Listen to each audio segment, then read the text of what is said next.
नमस्कार, मी मयुरी आणि आपण पाहत आहात 7 स्टार न्यूज. शेगाव जिल्हा परिषद निवडणूक जवळ येत असताना सर्वसामान्य नागरिक व कार्यकर्त्यांमधून डॉक्टर शिवाजी खिलारे यांनी शेगाव जिल्हा परिषद निवडणूक लढवावी अशी जोरदार मागणी पुढे येत आहे. भाजप पक्षाकडून त्यांना उमेदवारी देण्याच्या हालचाली वेगाने सुरू झाल्याची चर्चा राजकीय वर्तुळात सुरू आहे. शेगाव जिल्हा परिषद गट हा डॉक्टर खिलारे यांचा पारंपरिक गट मानला जात असून या गटातील नागरिकांनी नेहमीच उत्तम व कार्यक्षम व्यक्तिमत्वास प्रतिनिधित्वाची संधी दिल्याची परंपरा कायम राखली.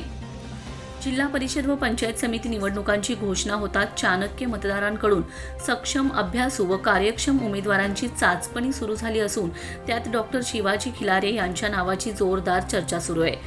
सिद्धेश्वर शिक्षण प्रसारक मंडळाचे विद्यमान चेअरमन व अभ्यासू व्यक्तिमत्व म्हणून ओळख असलेले श्री अवधूत भोसले यांच्या गटाचा डॉक्टर खिलारे यांना मोठा पाठिंबा असल्याचंही बोललं जात आहे. डॉक्टर शिवाजी खिलारे हे वैद्यकीय व्यवसायासोबतच शेतीची विशेष आवड जोपासणारे प्रगतिशील शेतकरी म्हणून ओळखले जातात.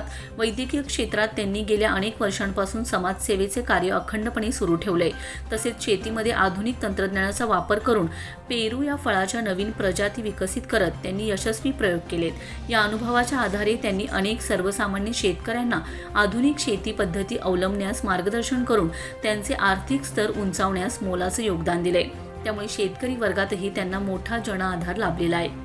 शैक्षणिक क्षेत्रातही डॉक्टर खिलारे यांचे कार्य उल्लेखनीय असून गोरगरीब विद्यार्थ्यांना शिक्षणाची संधी मिळावी यासाठी त्यांनी शेगाव परिसरातील विद्यार्थ्यांना शैक्षणिक साहित्याचं वाटप केले. वैद्यकीय, कृषी व शैक्षणिक या तिन्ही क्षेत्रातील त्यांचं योगदान लक्षात घेता डॉक्टर शिवाजी खिलारे यांनाच उमेदवारी द्यावी अशी मागणी दिवसेंदिवस जोर धरू लागले.